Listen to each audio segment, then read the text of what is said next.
Հիմա տեսեք, եթե Ամերիկան առանց Ուկրաինայից հանդեպ էս պահվածքի, այսինքն ինքը հիմա ինչ անում ըստ էության, կարող է արևույթ թվում է ինքը թշնամություն անում Ուկրաինային, բայց թշնամություն չի, դա չեզոքության քայլեր է, այսինքն որ ինքը չի ասում ես ռուսներին կօգնեմ, որ ձեզի գրավեն։ Ինքը ասում է ես ձեզ չեմ օգնի։ Այսինքն դա նշանակում է, որ ինքը ասում է ես չեզոք եմ։ Որտեղ պատկերացրեք, մինչև հիմա չեզոք չէր ոչ Ամերիկան, ոչ Արևմուտքը, չէ՞։ Պաշտոնապես այդ մարդիկ իրանց այդ ՆԱՏՕ-ի ընդ մի հատ ինչ քաղաք կա է, այն որ հավաքվում են, ՆԱՏՕ-ի բլոկը Ռայնշտայնը ինչա, ինչ որ գերմանական։ Հա, այդտեղ միշտ հավաքվում են ու հատկաց որոշում են ինչ օգնեն Ուկրաինային, ինչ չէ։ Հիմա եթե այդ բլոկը որը շարունակում է օգնել մինչև Տրամպը, եթե Ամերիկան կանչի Ռուսաստանի բանակցության, դա չի լինի բանակցություն, կլինի բան, կապիտուլյացիա։ Այսինքն կլինի, որ այն ռազմաքաղաքական բլոկը, որը Ուկրաինայի, հանձինս Ուկրաինայի պատերազմում է Ռուսաստանի դեմ, այդ ռազմաքաղաքական բլոկի լիդերը Ռուսաստանին առաջարկում է բան, զինադադար։ Այսինքն նշանակում է հաղթող կողմը Ռուսաստանին կապիտուլյացիայի առաջարկ անում։ Անկախ դրանից, որ ռուսական զորքերը մի 20% գտնվում են օկուպացված տարածքում, ես այդ մասին եք ասեմ, խի ատենց։ Այսինքն չի կարա օբյեկտիվորեն լինի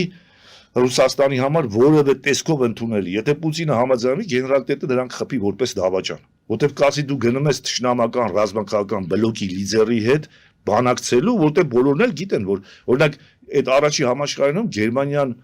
Ավստրո-Հունգարիան, Բուլղարիան եւ բանը, Թուրքիան էին, չէ՞։ Բայց ամբողջ բանակցությունները առաջինը Վերսալում կատարեցին Գերմանիայի հետ, որտեղ այդ բլոկի լիդերը ըստ էության բանն էր, Գերմանիան էր։ Երկրորդ համաշխարհային պատերազմում Գերմանիան կապիտուլյացիան ստորագրեց առաջին Էյզենհաուերին, ամերիկյան զորքերի դաշնակցության հրամանատարին,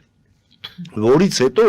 Էյզենհաուերը պահանջեց, ասեց իմ դաշնակիցներիցը պետք է կապիտուլյացիա ընդունես։ Ու դաժե ասում այդ Մարշալ Ֆելդմարշալ Կեյտելը, որ տերմա Ֆրանսիայի գեներալը կայնած ասում է չհասկացա, ես պետք է իրանց էլ ընդունեմ կապիտուլյացիա, երբ որ իմ զորքերը մինչև Փարիզի տակ կայնած են, Էյզենհաուերը ասում է հա, պետք է ընդունես, որտեղ նա իմ դաշնակիցն է։ Հիմա եթե Ամերիկան նստի Ռուսաստանի հետ բանակցությունների, լինելով արևմտամետ այդ ռազմաքաղաքական բլոկի լիդերը,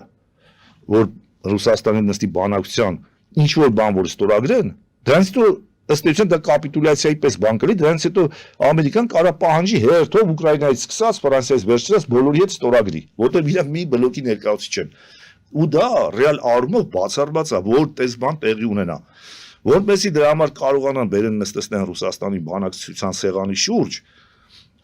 դրա համար պետք է որ Ամերիկան լինի չեզոք, այսքան երկար խոսացի հիմնավորելու համար ինչի է պետք Ամերիկային լինել չեզոք, որպեսզի նա կարողանա նստեցնի բանակցային սեղանի շուրջ։ Բայց դե մի հատ նրբություն կա, ինքը մի հատ երբ որ Լավրովից հետ հանդիպան, իրանք շոշափեցին ռուսը ինչի է ընդունակ զիջման, ինչին ընդունակ չի զիջման, այդ որ հանդիպան է, չգիտեմ, այլ Ռիադում էր, որտեղ Դուբայում էր, որտեղ, որից հետո կանչին Զելենսկուն, ցուցաբերական, որ Պուտինենք նստեն տենան, որ այդ ինչ որ դուք ասել եք, այս մարդը համաձայն չի, շարունակելու է կռիվը։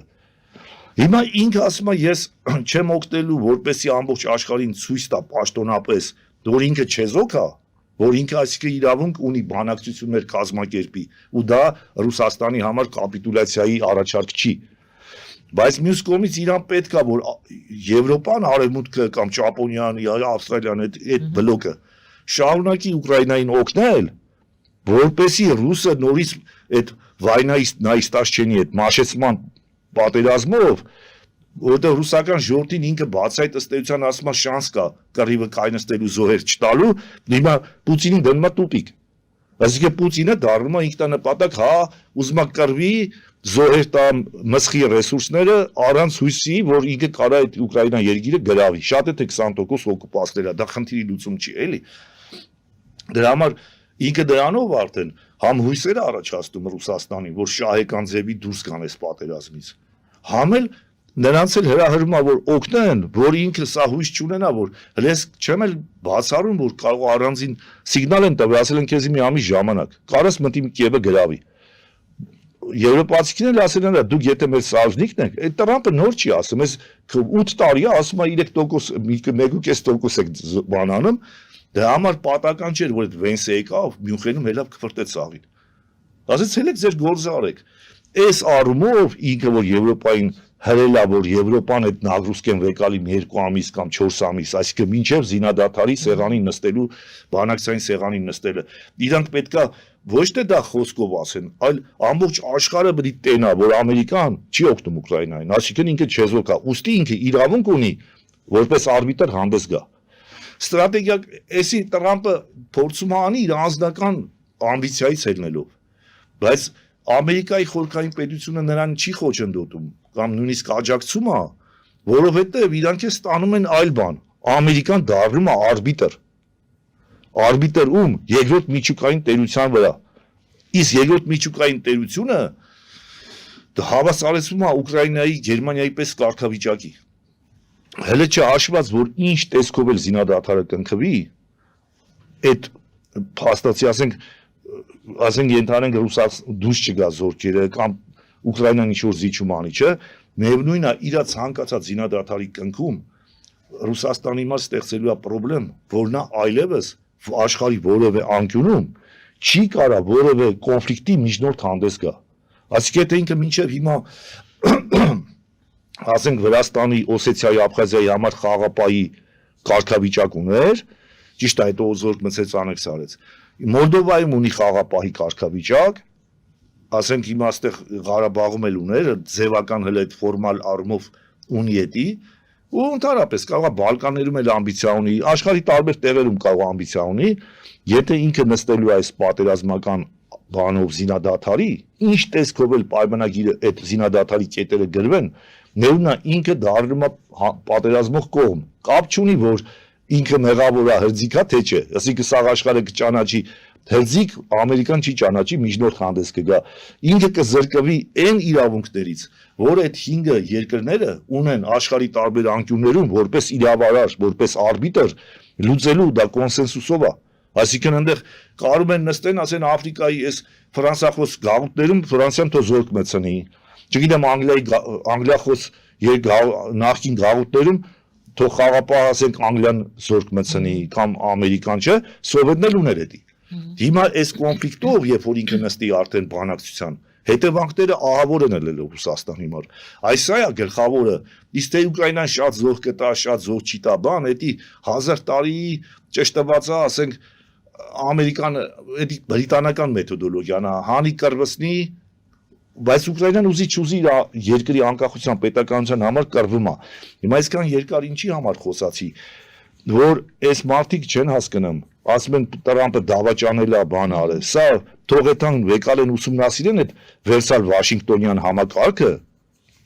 19-ից 22 թվեր, տենց է համարվում, էլի։ Վեկալ են ուսումնասիրեն, նոր մի քիչ կհասկանան դա ինչ է։ Իսկ ինչ որ վերաբերում է այդ 20% օկուպացիային, դա իրանք այդ անեքսիան արևմուտքը չի ճանաչելու, ոչ էլ Ամերիկան։ Մնալու է ուկրաինական հողը օկուպացված Ռուսաստանի կողմից, ոնց որ Վրաստանի, ասենք Օսեթիան, Աբխազիան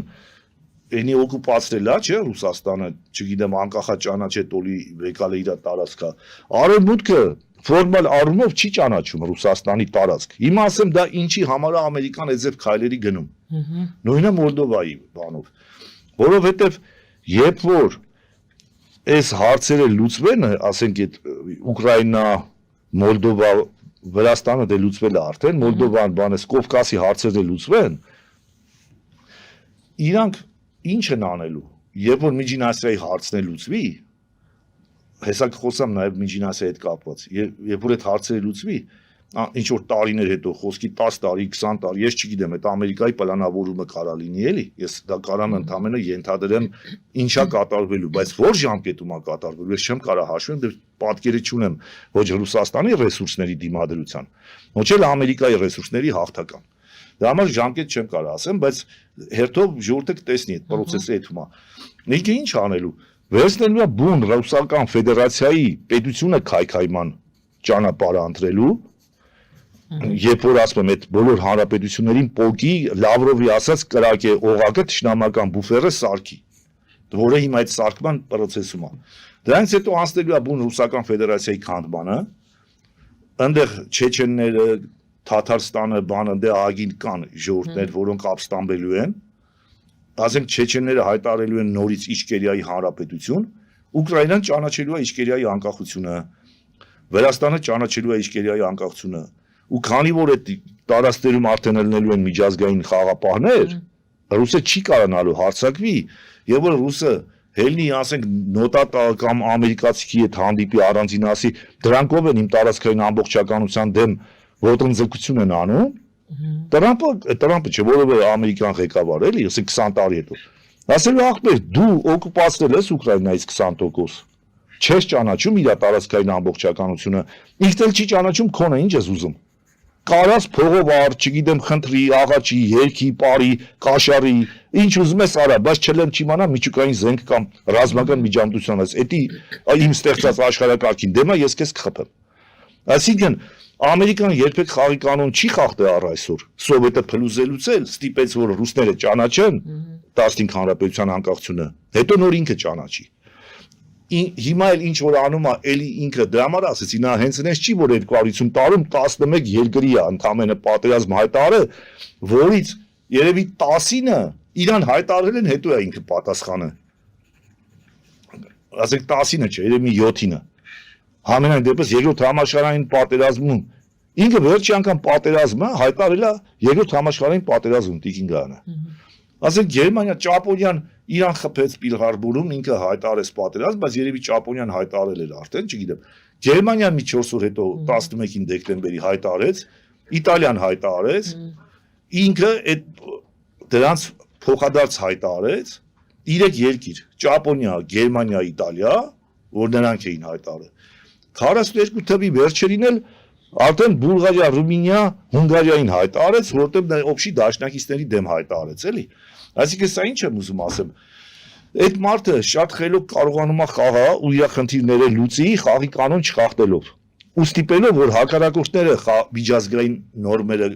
որ դուք ասում եք ջունգլի օրենքը բան չէ, ինքը կարողանում է հենց անի իրավիճակ սարքի միջազգային, որ նրանք խախտեն խաղի կանոնները, ու ինքը դառնա պարյադկի կողմնակից, այդ կարգու կանոնի կողմնակիցը, համաշխարհային ոստիկան, այսպես ասած։ Իսկ հիմա Ամերիկան գտնում է իր հզորության գագաթնակետին։ Այնքան ապուշտեր կան, ասում են Ամերիկան փլվում է, ես իմ 3 հատ բևեռած դառնեմ, չգիտեմ ինչ անեմ։ Հիմա ես ասեմ, երբ որ Ռուսաստանը կփլուզի ինքը ներսից, այդ ժամանակ Չինաստանը մտնելու արևելք, Ռուսը Ամերիկային խնդրելու ասի զորքեր ինձ Չինաստանի ագրեսիայից պաշտպանի։ Թե չէ Չինաստանը ինքնին որպես բևեռ չի կարող հանդես գա, որ ասում են երրորդ բևեռը ծիծաղելի է, Ամերիկանը փչե Չինաստանին փուչիկ սարքը, իր տնտեսական ներդրմամբ։ Ու հենց կանգնած սարքել է դրան, բայց գա մի ուրիշ բան էլ ասեմ, էլի ես առիթով իհարկե դա լավ բան չի մեր համար, այս Միջանցքի մասներ, որ խոսում են իբր Չինաստան, ես իմ բանը Իրան, Չինաստան, ռուսամետները տենց են ասում, Իրան, Չինաստան, Հնդկաստան, Իրան, Ռուսաստան ճամփայի մասին բան չէ, բայց իրականում դրա վտանգը ուրիշ բանում է, որ Ամերիկան թույլ կտա Թուրքիային։ Նա պետքա միջազգային այս միջանցքը, ես էլի առիթ ունեցել եմ, կարծեմ ձեր մոտ թե որ դե ասեմ, այդ միջանցքը Ամերիկան կարող է աշկա փագում, որտեղ ամերիկացի կասել են իրան կողմ են, էլի։ Շատերին թվում է դե մետաքսի ճանապարհի իբր թե չգիտեմ ինչ առևտրական, տնտեսական, չէ, բայց դա Թուրքիային պետքա որ նա այդքան Ադրբեջանով միանա Միջին Ասիային,